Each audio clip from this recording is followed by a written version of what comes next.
Bismillahirrahmanirrahim. Assalamualaikum warahmatullahi wabarakatuh. Waalaikumsalam warahmatullahi wabarakatuh. Innal hamdalillah wassalatu wassalamu ala Rasulillah wa ala alihi washabbihi ajma'in. Asyhadu an la ilaha illallah wahdahu la syarika lah wa asyhadu anna Muhammadan abduhu wa rasuluh. Allahumma shalli wa sallim ala sayyidina Muhammadin wa ala alihi washabbihi ajma'in. Alhamdulillah, pagi ini kita sudah dengarkan bacaan surat Al-Baqarah ya, ayat 261 ya. Dan juga hadis yang ke-7 ya, tentang kesederhanaan dalam beribadah kepada Allah. Tentu ayat 261 ini Allah masih mengambil pendekatan dengan media yang memungkinkan kepahaman itu mudah. Kalau pada ayat 259 Allah mengambil medianya tulang berulang ya, tulang berulang yang sudah 100 tahun ya. Kemudian Allah hidupkan kembali dan dimulai dari mata. Itu kan logikanya benar-benar akal kita itu ditantang oleh Allah untuk memahami ya. Kemudian di ayat 260 ya, Allah mengambil media pendekatannya adalah burung. Allah menyuruh Nabi Ibrahim untuk mengambil 4 ekor burung, kemudian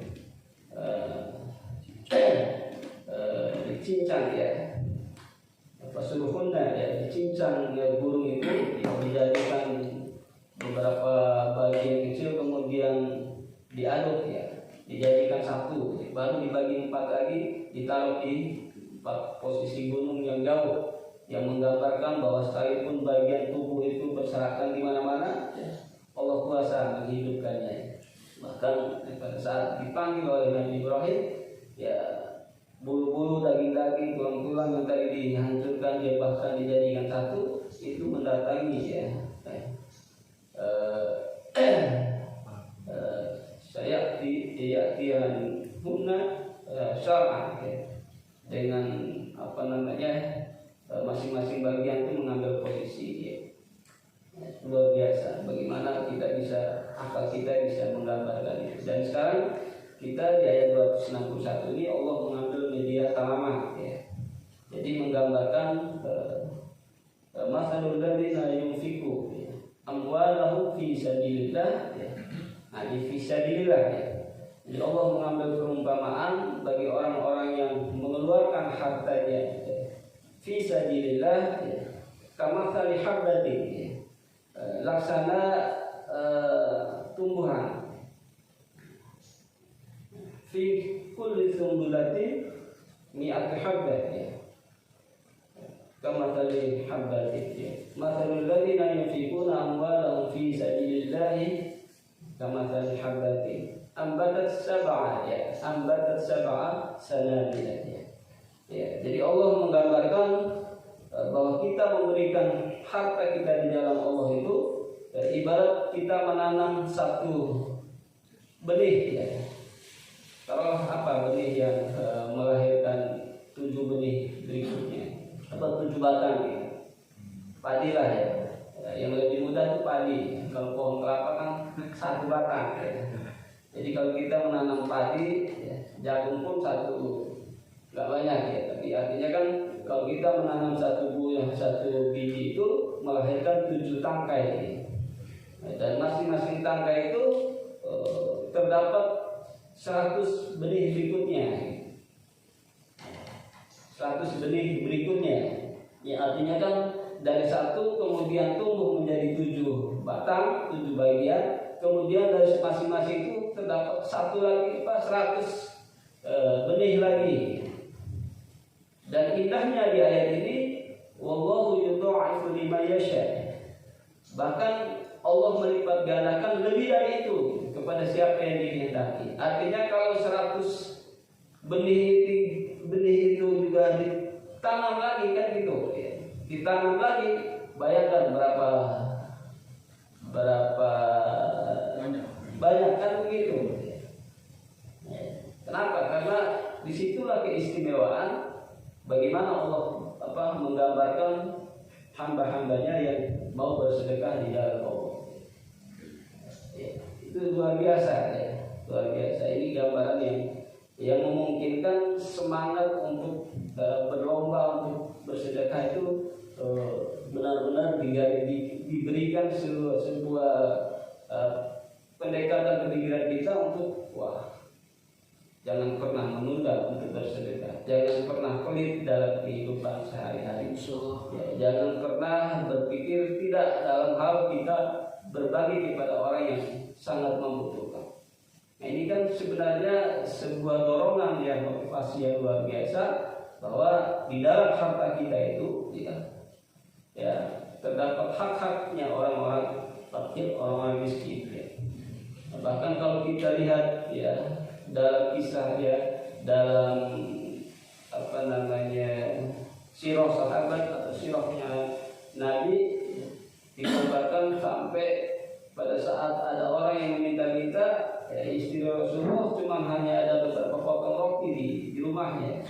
Kemudian ya harusnya kan itu dalam posisi mereka sudah sangat membutuhkan roti itu, tapi tatkala ada orang yang meminta ya roti itu diberikan.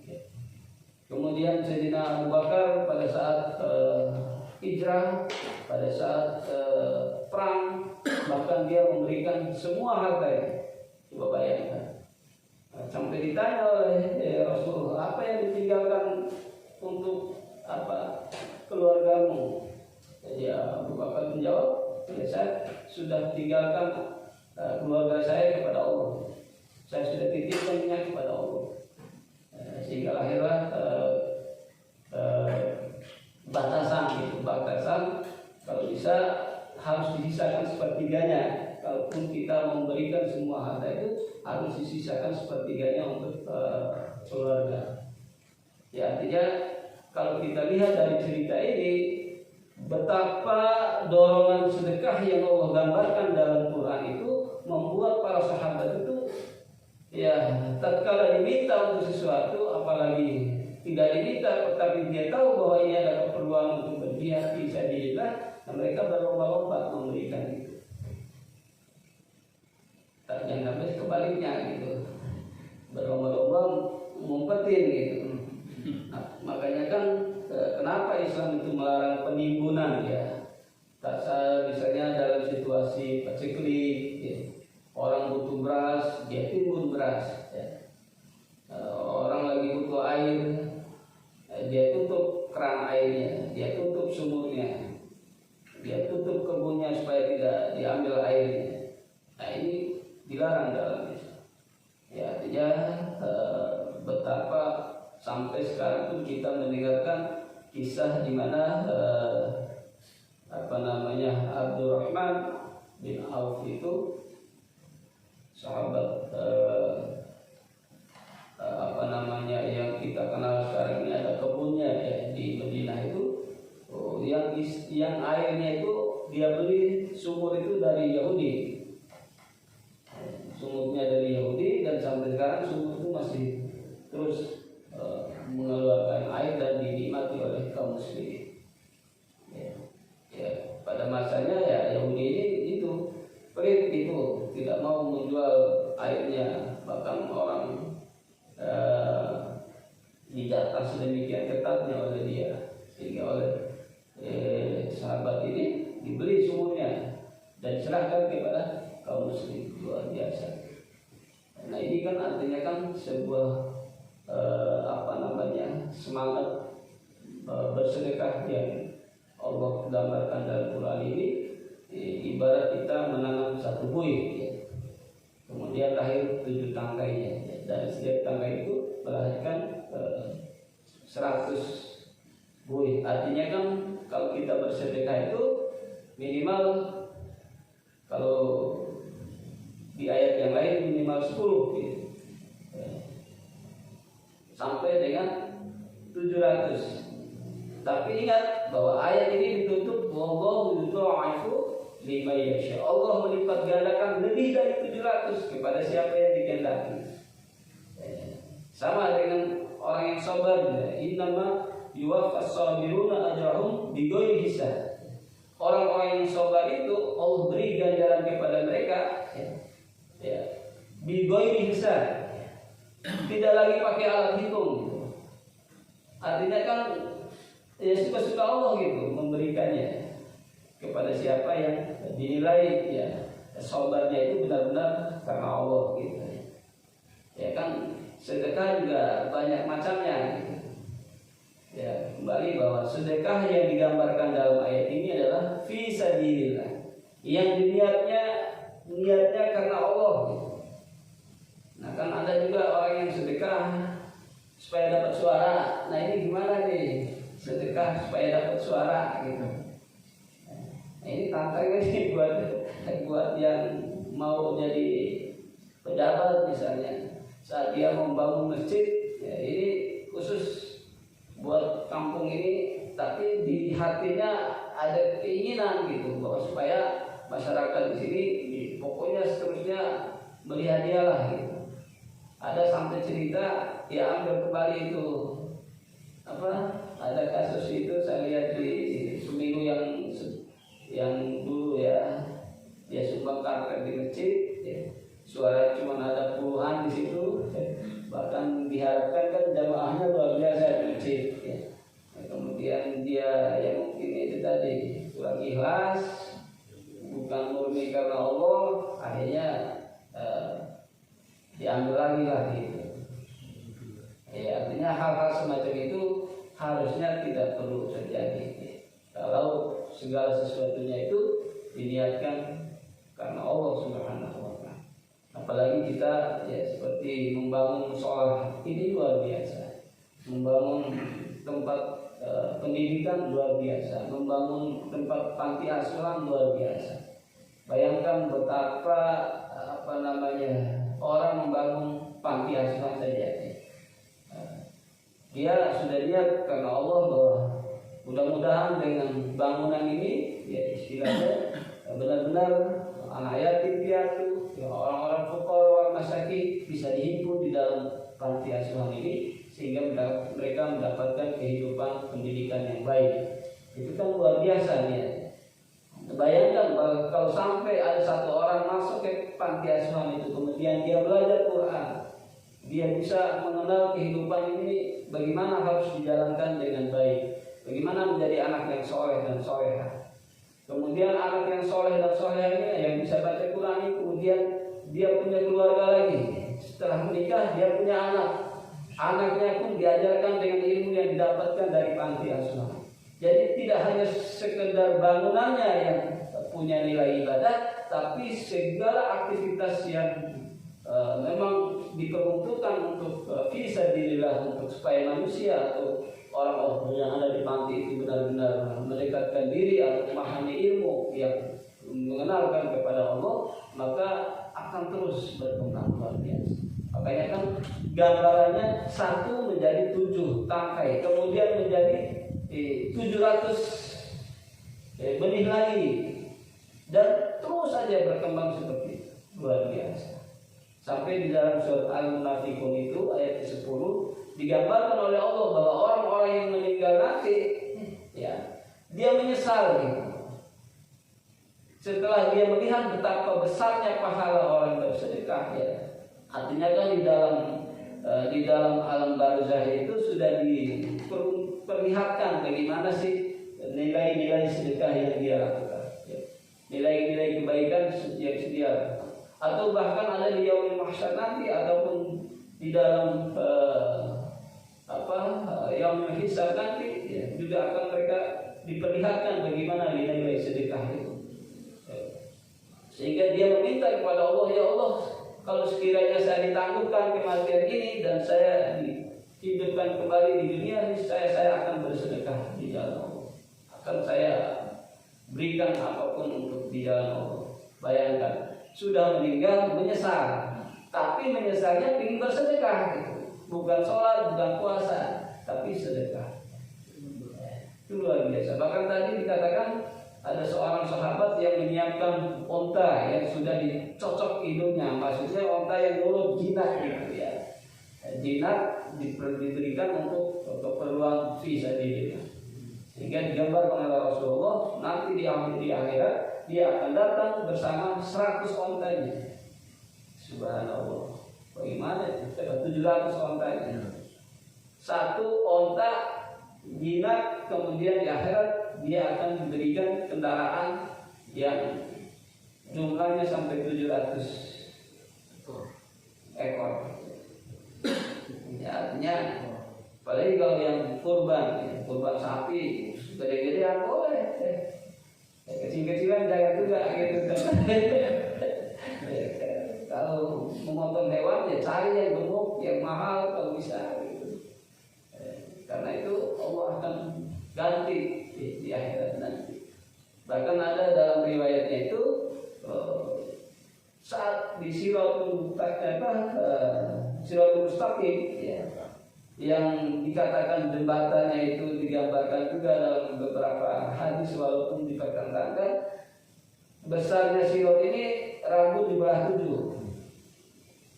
Itu kita harus berjalan di atasnya dan tajamnya lebih tajam dari pedang. Artinya kalau bagi orang-orang yang ya banyak dosanya, banyak salahnya, baru masuk berdiri di kita ya udah terpeleset, terpotong misalnya. Tapi bagi orang-orang yang soleh ya, ada yang datang melewati sirat itu laksana kilat ya, sekejap mata dia udah seberang. Ada yang mengendarai kendaraan mewah, kendaraan yang memang digambarkan dari apa yang dia kurbankan pada saat dia hidup. Jadi kalau sapi kayak sapinya presiden luar biasa itu, gede, gemuk, berapa ya. Sumber negatif kami kan ya. Ada lagi ya kalau terkait dengan uangnya ya memang ditanya dari mana kemana gitu, dari mana didapatkannya, kemana didapatkannya. Kalau didapatkannya dengan jalan tidak baik kan begitu ya. Boleh korupsi kemudian diberikan ya sapi segede-gede gaban ke orang. Sapi ya segede apapun, tapi kan sumbernya tidak baik, tetap aja tidak baik ya. Tapi kalau sumbernya baik kemudian diamalkan atau diberikan atau disedekahkan di jalan yang baik juga, ya itu yang dimaksud dalam ayat ini. Karena garis merahnya adalah fisabilillah. Fisabilillah. Kemudian kita juga harus maklumi bahwa benih yang bagaimana, kan begitu pertanyaan. Benih yang bagaimana yang kita tanam sehingga melahirkan 7 batang itu. Artinya kan harus benih yang secara logika kita adalah bibit unggul, bibit yang benar-benar baik, ya. Tanaman yang baik, tanaman yang kita yakini ini kalau ditanam pasti tumbuh nih. Ya kan begitu.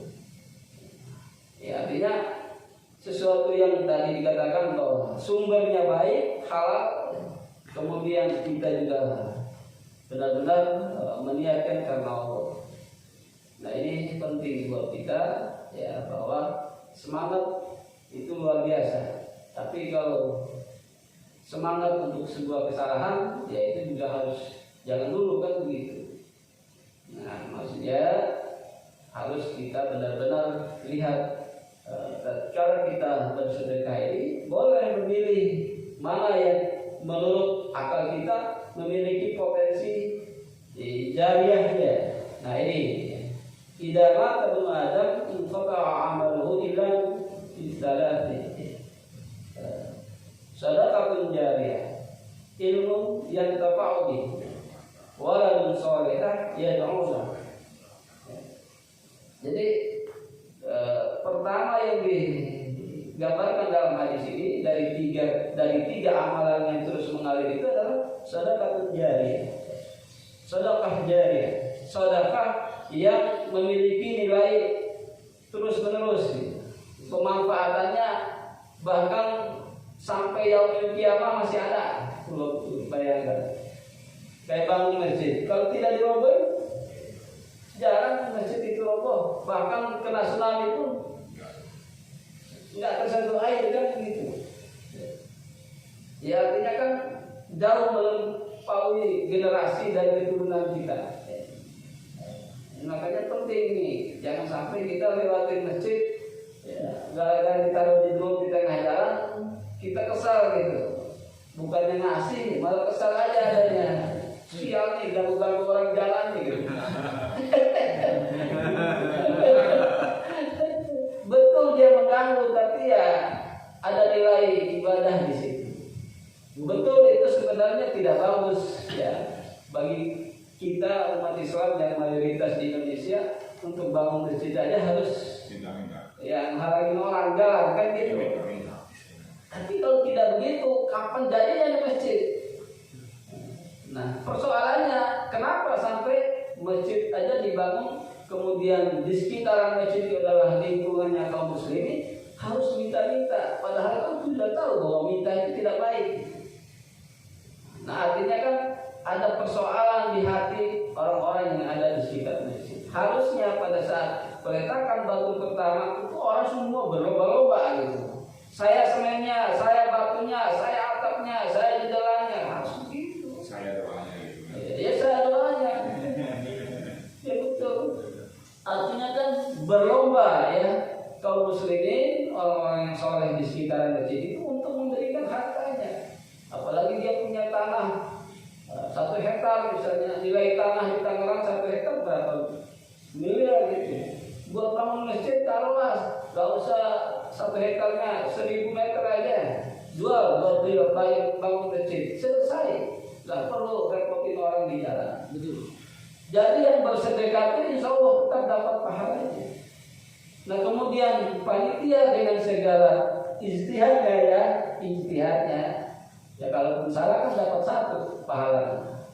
Tapi kalau benar ijtihadnya dapat 2 pahalanya. Karena panitia kan kehabisan akal. Gimana nih? Udah bongkar atap, mau beli bahan buat bikin atap yang baru atau mau cor atap, nggak ada duitnya. Besok mau puasa, gimana nih? Atap masjid orang mau tarawih apa? Agak susah. Nah ini makanya harus menanamkan sedekah itu kita sendiri boleh menilai mana jariahnya, mana bentuk sedekah yang kita berikan itu yang memiliki nilai atau potensi jariahnya, yang terus-menerus pahalanya. Jadi boleh memilih. Tapi juga tidak menyampaikan kalau ada orang yang minta di pinggir jalan, minta di depan rumah kita, atau datang kepada kita, bahwa saya lagi kesulitan, bla bla bla bla. Ya sebisa mungkin kita minta, itu juga sedekah. Tetap nilai pahalanya itu tadi minimal 700. Tapi kalau jariah ini 700 itu bayangkan bisa ditanam lagi. Makanya kan yang kedua yang bisa terus menerus mengalir pahalanya adalah ilmu yang tahu, ilmu yang diamalkan kembali oleh orang-orang yang kita ajarkan. Ajarkan anak kita al-ibadah sampai dia bisa baca Quran, luar biasa. Kemudian dia nanti pada saat menikah ngajarin lagi anaknya, atau dia sendiri sebagai ustaz nanti. Bayangkan ilmu berkembang luar biasa. Makanya ilmu yang tidak pernah putus-putusnya itu adalah ilmu yang bermanfaat. Kebalikannya juga sama. Jadi kalau kita ngajarin orang untuk ilmu sihir misalnya, ilmu juga gitu, tapi mencederai orang atau menyusahkan orang, nah ini juga ilmu yang kita akan petik terus-menerus dosanya. Dibilang ya.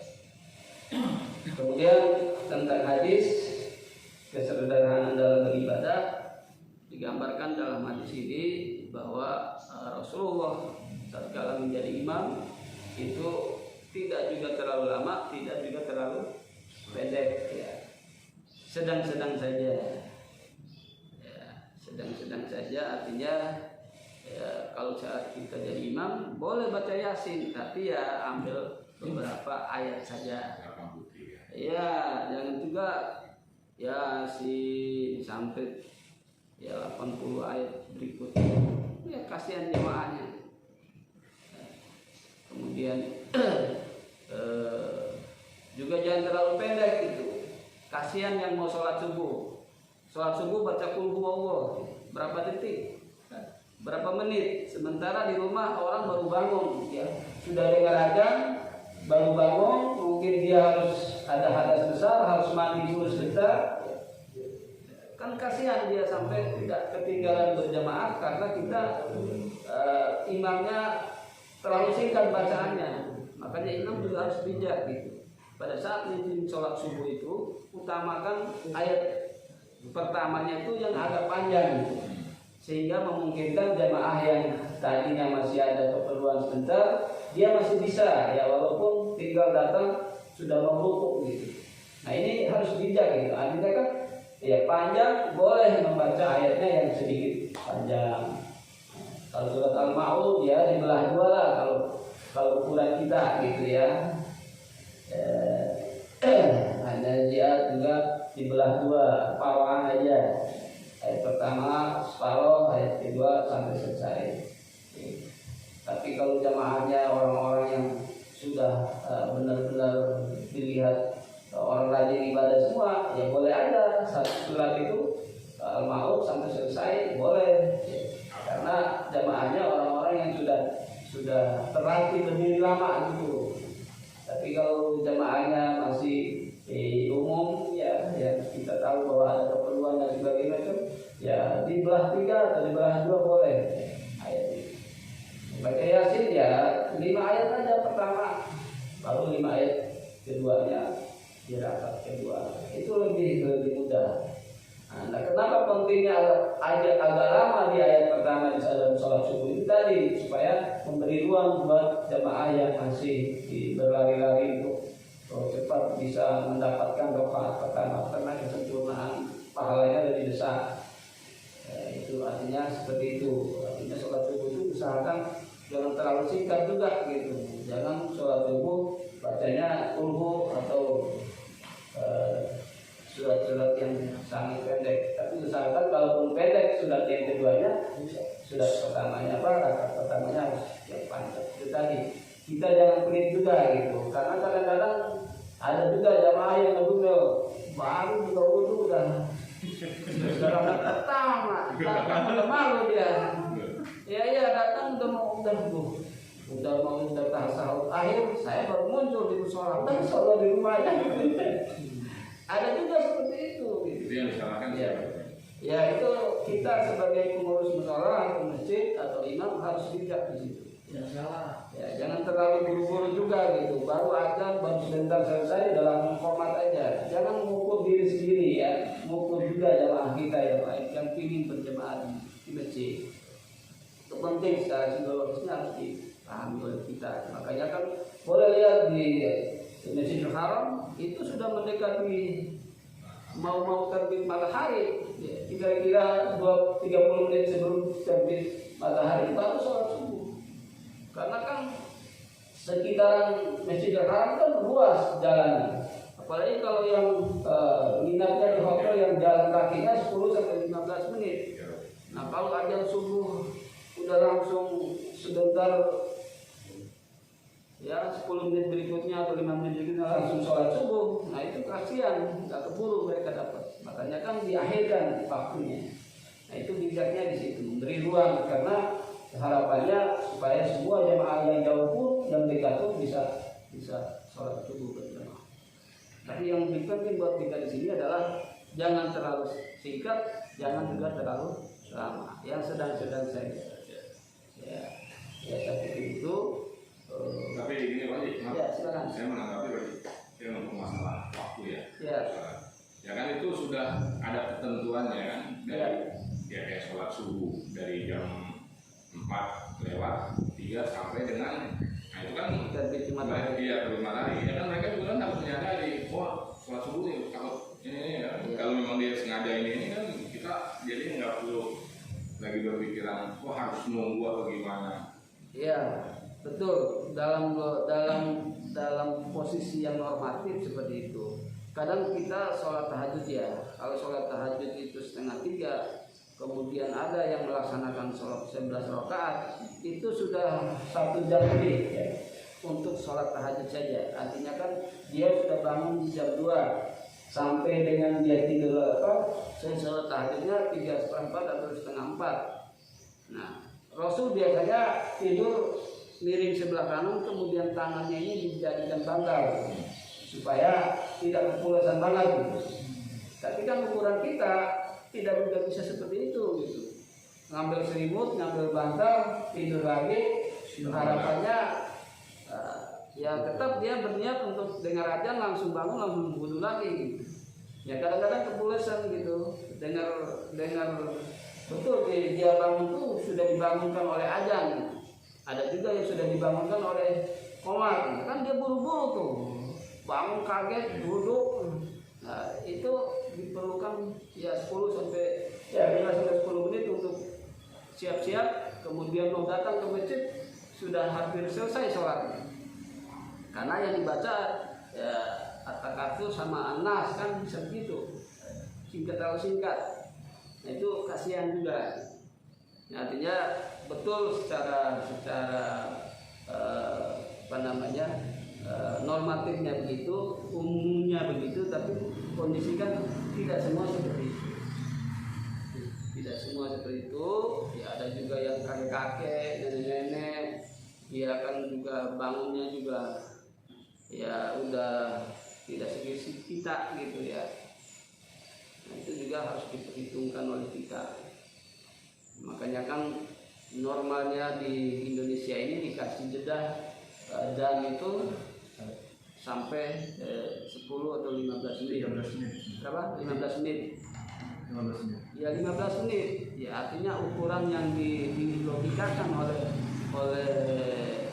Majelis Ulama misalnya itu ya 10 sampai 15 menit dari azan itu sudah siaplah untuk datang ke masjid. Dari masuk waktu sholat. Ya. Nah, kita belum bunyi 50 tang gitu, kita sudah keluar aja gitu. Karena kita udah kelamaan duduk di masjid. Tapi ketinggalan dengan sebelah gitu ya. Iya. Karena di sini baru azan, yang lain sudah baca Fatihah. Nah, semacam ini ya bijaklah kita. Karena kan kita namanya berjamaah. Kalau berjamaah itu kan harus kita pikirkan bagaimana situasi dan kondisi jamaah kita. Apalagi yang kayak kita ini yang kerjanya siang malam, yang habis lembur, kerja berat, tidur pasti pulas itu. Kasihan dia baru dengar azan, aduh, bangun buru-buru, mau ya itu tadi mungkin mau mandi dulu bagaimana. Ya setidak-tidaknya 15 menit dikasih jeda untuk menunggu jamaah kita ngumpul dulu di masjid baru sholat dengan ayat yang tidak terlalu panjang juga tidak terlalu pendek. Itu sebenarnya kalau dilaksanakan ya indah lah. Yang tadinya ya mungkin rada kurang gesit ya lama-lama kan juga gesit, tapi toleransi waktu itu penting buat kondisi dan situasi jemaah di masing-masing kita. Yang rajin aja bisa suatu saat ya begitu bablasan gitu. Baca surat panjang-panjang nggak boleh. Iya nggak boleh panjang-panjang, ada matnya. Terlalu panjang nggak boleh, terlalu pendek nggak boleh. Kalau mat zaiz boleh 2 sampai 5 harkat. Kalau mat wajib mutasir harus 5 harkat. Kan jawabnya juga bercanda. Jangan mat tobi'i dijadiin mat wajib. Atau mat arif disukun. Nah itu kan beda. Surat pendek juga boleh lagi. Ya, iya surat pendek nggak boleh pendek. Ada lagi pertanyaan? Itu aja nih, kalau di jalan suka gerendam kan? Gue sering macet gara-gara gerendam nih kalau sholat. Ya itulah kondisi kita ya. Bagaimanapun kita harus memaklumi bahwa tidaklah mereka itu sampai naruh drum itu kecuali ada pertimbangannya. Mungkin sudah 2 tahun dia pondasi sudah dibangun gitu. Kok mau melengkapi dinding, nggak ngumpul-ngumpul gitu. Akhirnya ya udahlah, coba kita minta di jalan. Walaupun ya pasti mereka juga di dalam hatinya itu Allah sudah kasih bisikan, kasih pencerahan gitu, bahwa meminta itu nggak boleh. Malu kita kalau minta gitu. Apalagi kalau yang lewat tuh orang-orang non muslim gitu. Pasti mereka juga sial nih, benar-benar ini katanya. Hanya orang mau bangun minta-minta gitu. Ada juga itu yang sampai ya kita juga dikritik lah sama teman-teman kita non muslim itu. Kenapa sih mau bangun aja pakai ribet-ribetin di jalan gitu. Orang kalian banyak itu. Nah kami aja bayangkan mereka belum ada orangnya, nggak ada jamaahnya, udah jadi gerejanya. Coba lihat yang di pinggir Cisadane yang jembatan Tang Siti ke sini dikit, kan gede banget itu, terbesar di Tangerang, di Banten itu malah. Mana ada jamaah di situ, ruko-ruko doang, nggak ada orangnya, tapi gerejanya mewah. Kan itu yang dibanggakan oleh mereka. Kami bangun. Kalau minta-minta jadi itu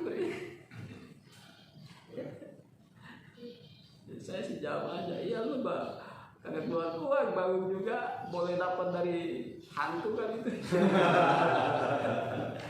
Kalian yang punya bank, kalian yang punya hotel, masa kalian kaya masih minta-minta? Ya mungkin kami ini sedang dalam kondisi seperti ini, mau makan aja gaji UMK, sekarang kamu gaji UMK bisa nggak sedekah? Bingung juga dia jawab. Bayangkan gaji UMK 4 juta buat menghidupin, ada istri, ada anak, bagaimana mau bersedekah? Jadi tapi ngomong hantu jangan lewat ini Pak. Ya? Ngomong hantu jangan lewat sini. Ya itu kan tantangan juga buat kita, yang padahal umat Islam ini sudah digambarkan dalam kitabnya yang dia suruh baca tiap hari, mengajarkan bagaimana sedekah itu besar sekali pahalanya. Maka harusnya pada saat peletakan batu pertama itu tadi berlomba-lomba, saya dindingnya, saya keramiknya, saya batunya, apa kek yang benar-benar kita itu berpacu gitu. Yang punya tanah 1 hektar ya jualah 1000 meternya itu buat bangun masjid. Bayangkan kalau dia sampai bisa bangun masjid, memindahkan 1000 meter itu dengan istana di dalam surga. Ketimbang 1 hektar itu dia meninggal ya jadi rebutan, golok-golokan kan begitu. Ya. Bahkan yang sudah diwakafkan jadi masjid pun digusur, habis sudah. Kalau masjid itu tidak punya surat-surat. Makanya penting sekarang di undang-undang yang baru ini, tempat ibadah pun harus dibuatkan suratnya. Tapi saya pikir itu kasihangan. Karena mohon maaf. Assalamualaikum warahmatullahi wabarakatuh.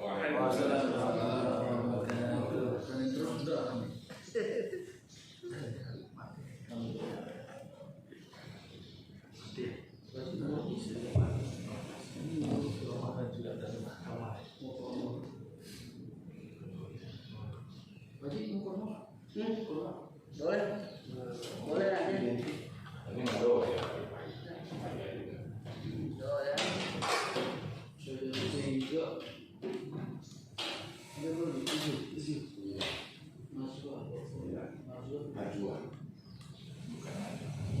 Satu aja, kan besok.